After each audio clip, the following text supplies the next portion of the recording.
enfant, mon héritage. Mon enfant, mon héritage, un espace d'échange, de découverte et d'impact pour des vies productives, des familles harmonieuses et une nation forte. Mon enfant, mon héritage vous est proposé par l'ONG Rehoboth. Appelez-nous au 69 54 99 99 69 54 99 99. Remercions Dieu de les avoir. Je crois maintenant savoir ce que Dieu attend de chacun d'entre nous. Il faut du courage et de l'abnégation. Et peu importe le prix qu'il en coûte, nous devons nous impliquer dans la vie de nos enfants. Bonne écoute à vous. C'est le repos de mon âme de paix. Oh mon Jésus, tu es tellement bon. Bonjour chers parents et futurs parents, Chantal Dovonou, conseillère matrimoniale, mariée mère de 5 enfants. Soyez la bienvenue sur votre émission Mon enfant, mon héritage. Qu'il vous souvienne que la dernière fois nous avons parlé des besoins de l'enfant.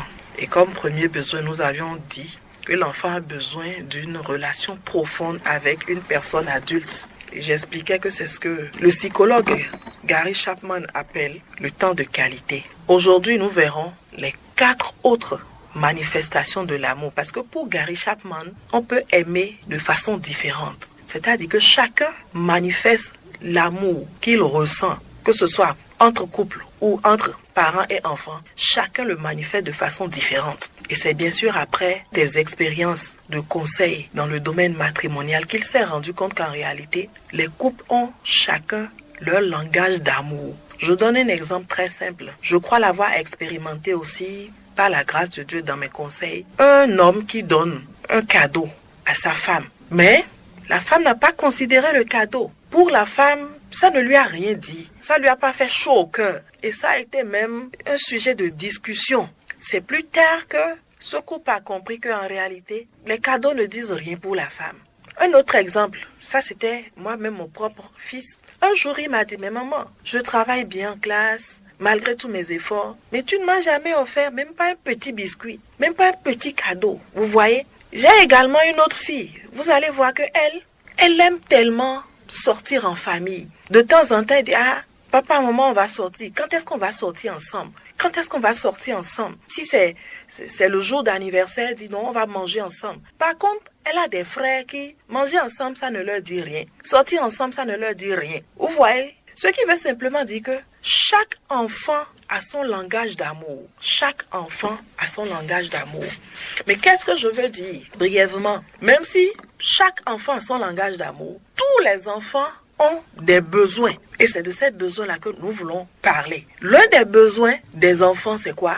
C'est les paroles d'affirmation. Les paroles d'affirmation. Ce que je veux dire simplement, c'est quoi? Là où ça peut faire effet à un enfant, ça peut ne rien dire à l'autre enfant.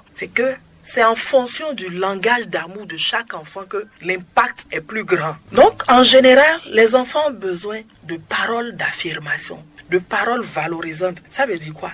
Des compliments tels que tu es belle, tu es beau, tu es attentif, je suis fier de toi, je te fais confiance. Vous voyez, des encouragements, des appréciations sur la manière dont il travaille. Vous voyez, ce sont des paroles qui viennent encourager, qui prouvent que vous appréciez le travail que votre enfant fait. Vous voyez? Et tout ça pour l'enfant, c'est un signe d'amour. Et ça favorise le développement de l'enfant. Et ça lui permet également de s'accepter et de s'aimer lui-même. Parce qu'il faut avouer qu'on ne nous a pas appris à nous aimer. Et vous pouvez voir que certaines personnes ont du mal à pardonner simplement parce qu'elles ne s'aiment pas.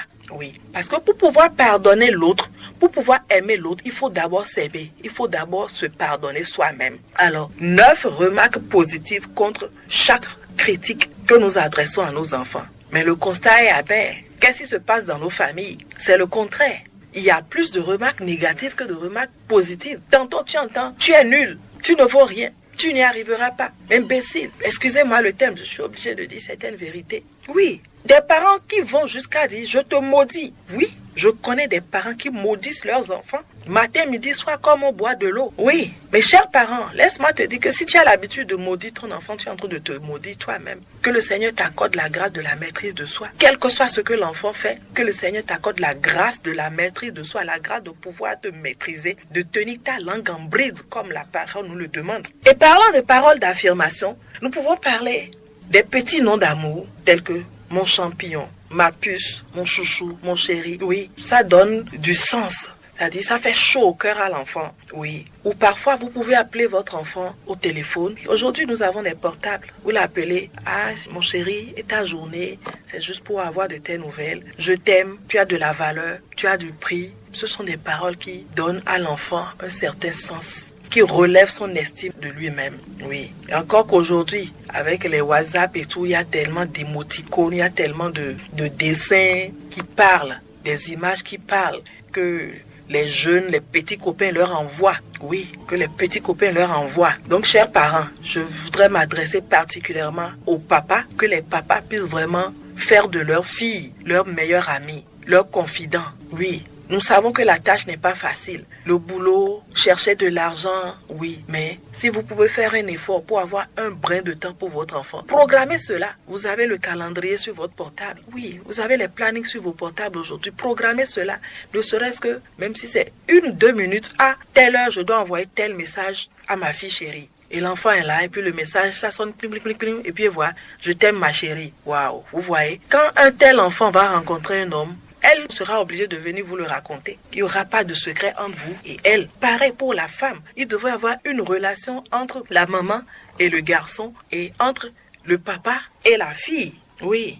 L'autre besoin des enfants, c'est les cadeaux. Certains enfants sont très sensibles aux cadeaux, comme je le disais tantôt par rapport à mon fils. Très sensibles aux cadeaux. Lors des anniversaires, par exemple, lorsque vous revenez d'un voyage, par exemple, vous pouvez lui ramener un petit cadeau. Ça fait tellement chaud au cœur, comme je le dis. Oui. Des cadeaux surprises. Vous sortez, vous revenez de la ville. Parfois, c'est pas grand-chose, hein. Juste un petit sandwich, oui. Ou bien juste une boucle d'oreille, un petit bracelet. Ça leur fait tellement plaisir. Oui, certains enfants sont très sensibles à ça. Très sensibles à cela. Et tout ce que nous disons, laissez-moi vous dire que c'est biblique. Vous pouvez lire dans le livre de Genèse 25 à partir du 19e verset jusqu'au 28e verset. Vous pouvez voir l'histoire d'Isaac et de Rebecca, Jacob et Ésaü. Oui, tout ce dont on est en train de parler, cette affaire de langage d'amour, se trouve dans ce passage-là. Ensuite, nous pouvons voir le toucher. Le toucher, l'enfant a besoin qu'on le touche. Chers parents, nous savons tous que tout bébé, les premières années, a été touché pendant longtemps. Moins chose, on le prend dans ses bras. Moins chose, c'est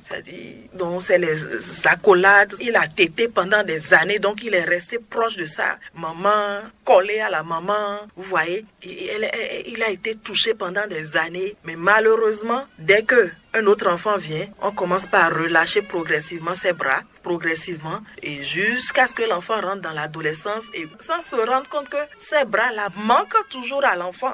Oui, chers parents, ces bras manquent à l'enfant. Sinon, pourquoi est-ce que les enfants se jettent dans les bras du premier venu? Comme je le disais tantôt, nous n'avons pas assez de temps pour faire certaines démonstrations. Si peut-être ça vous intéresse, prenez notre contact pour suivre nos formations, parce que nous organisons des formations à l'endroit des parents, à l'endroit des couples, à l'endroit des célibataires. Les églises peuvent également nous inviter, nous solliciter pour que nous puissions donner ces formations. Nous formons également des conseils prénuptiaux et des conseils matrimoniaux. Là, nous avons du temps pour aller en détail de tout ce que nous sommes en train de dire. Donc, chers parents, les enfants ont besoin d'être touchés. Et quand je dis touchés, c'est des touchés sains, des touchés purs. Je ne parle pas des parents vicieux. Un simple bisou sur la joue ou bien on tapote le dos de l'enfant, je pense que c'est largement suffisant. Quand l'enfant rentre de l'école, vous l'embrassez, vous l'enlacez, il veut aller dormir le soir, vous lui donnez juste un bisou, c'est largement suffisant. C'est des signes d'amour, c'est des messages forts que vous laissez dans le cœur de l'enfant. Oui, c'est vrai, je vous comprends que nous ne sommes pas habitués comme je le dis, mais il y a un temps pour chaque chose. On peut rattraper le tir, on peut encore corriger ce qui peut être corrigé. Mais laissez-moi vous dire aussi que tous les enfants n'aiment pas qu'on les touche. Maintenant, si vous constatez qu'il y a des enfants qui n'aiment pas les toucher, il ne faut pas forcer, il ne faut pas insister. Non, il ne faut pas insister. Et cinquièmement, l'enfant a besoin qu'on lui rende service. L'enfant a besoin qu'on lui rende service. De temps en temps, Et là encore, je sais que certains parents ne seront pas d'accord avec moi, mais c'est des réalités. Les enfants ont besoin qu'on leur rende service, c'est-à-dire qu'on leur fasse des surprises. Je ne dis pas d'en faire une habitude, mais qu'on leur fasse des surprises. De temps en temps, on sait très bien que c'est l'enfant qui doit balayer ici, et puis on prend, on lui balaye. On sait qu'il doit faire la vaisselle, on prend, on lui fait. Ou bien pendant qu'il est en train de faire la lessive, on vient, on lave on lave les habits avec lui. Pendant que lui, il est en train de frotter, on est en train de rincer avec lui. On est en train de causer. Il est en train de faire la vaisselle, on est en train de causer, et puis lui, il lave, et puis le parent rince. Vous voyez, ça fait un effet. On est à la cuisine, pendant que lui, il est en train de couper l'oignon. Oui, le parent est en train de... Vous voyez, ça crée une certaine chaleur. Donc, bien aimé, voilà ces 5 langages d'amour dont nous venons de parler. L'amour conditionnel, c'est l'amour, je dirais, charnel, mais dont l'enfant a besoin et dont même les couples ont besoin. Mais au-delà de tout cela, l'enfant a besoin de l'amour agapé, de l'amour inconditionnel. L'amour inconditionnel, c'est-à-dire l'amour dont Dieu nous a aimés dans Jean 3,16. Que l'enfant fasse bien ou pas, que l'enfant soit paresseux ou pas, que l'enfant soit têtu ou pas. En tant que parent, il revient de lui manifester l'amour agapé. Oui, de lui manifester l'amour agapé. Et quelqu'un pouvait dire que les réactions de nos enfants ne sont que les conséquences de nos semences en eux. En réalité, les enfants ne redonnent que ce que nous leur avons donné. Tu pouvais entendre un parent dire « J'ai tout fait, j'ai fait de mon mieux, j'ai tout fait. » Il a refusé d'obéir. Non, papa, non, maman, tu n'as pas tout fait. Il manque une chose que tu n'as pas encore faite. C'est d'aimer cet enfant inconditionnellement. C'est d'aimer cet enfant inconditionnellement. Qu'il vous souvienne que je vous ai dit que pour aimer l'enfant ou pour éduquer l'enfant, ça dépend du tempérament de l'enfant. Pendant que tel enfant peut être facilement obéissant, l'autre, ça peut prendre du temps. Ça dépend peut-être de son tempérament. Oui, et ça dépend également du tempérament du parent. Parce que imaginez si vous avez un parent colérique, nous savons que les colériques, ils sont dominants, ils sont irritables, ils sont violents verbalement, vous voyez. Donc imaginez, vous, un parent qui a l'habitude de sortir des paroles fortes, des paroles blessantes pour son enfant. Il va dire que l'enfant n'est pas obéissant, alors que c'est le parent même qui a la base de ce que l'enfant est devenu. C'est-à-dire qu'au lieu de remplir le réservoir émotionnel de l'enfant avec des paroles valorisantes, des paroles d'affirmation, le réservoir de l'enfant a été rempli de paroles négatives. Donc l'enfant n'est devenu que ce que le parent a fait de lui. Et il est prouvé que 80% de l'éducation de l'enfant, bien du comportement de l'enfant, est de la responsabilité du parent. Certes, l'enfant même a 20%, mais 80% revient aux parents. Donc, chers parents, si l'enfant n'obéit pas, si l'enfant est rebelle, si l'enfant est têtu, il y a de fortes chances que la faute vienne de toi-même. Il y a de fortes chances que l'amour agapé n'est pas manifesté à cet enfant. L'enfant espère voir cet amour dont Dieu nous a aimés jusqu'à sacrifier son unique. Mais quand il ne le voit pas, il y a des enfants qui ne supportent pas que l'on soit en longueur de journée en train de les injurier, en longueur de journée en train de leur dire des paroles fortes, des paroles blessantes, des paroles vraiment amères, des paroles dures. Il y a des enfants qui ne supportent pas cela. Et nous pouvons voir cela dans le livre de Genèse,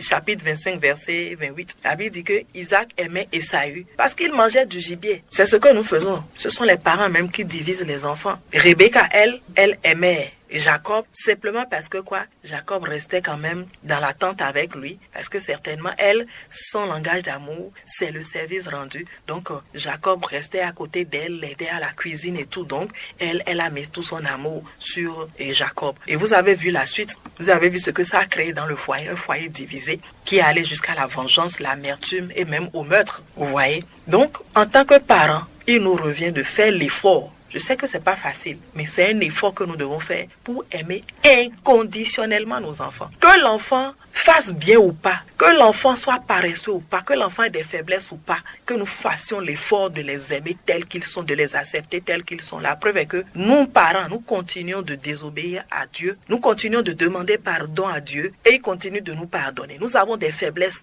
que nous traînons. Chaque jour, nous venons devant lui. Oh Seigneur, nous avons encore péché aujourd'hui et pourtant il nous pardonne. Et c'est ce amour que les enfants veulent voir dans nos vies. Oui, c'est cet amour-là. Les enfants veulent sentir que les parents les aiment comme Dieu, le Dieu dont ils parlent là. Ils veulent sentir que les parents les aiment comme Dieu nous a aimés.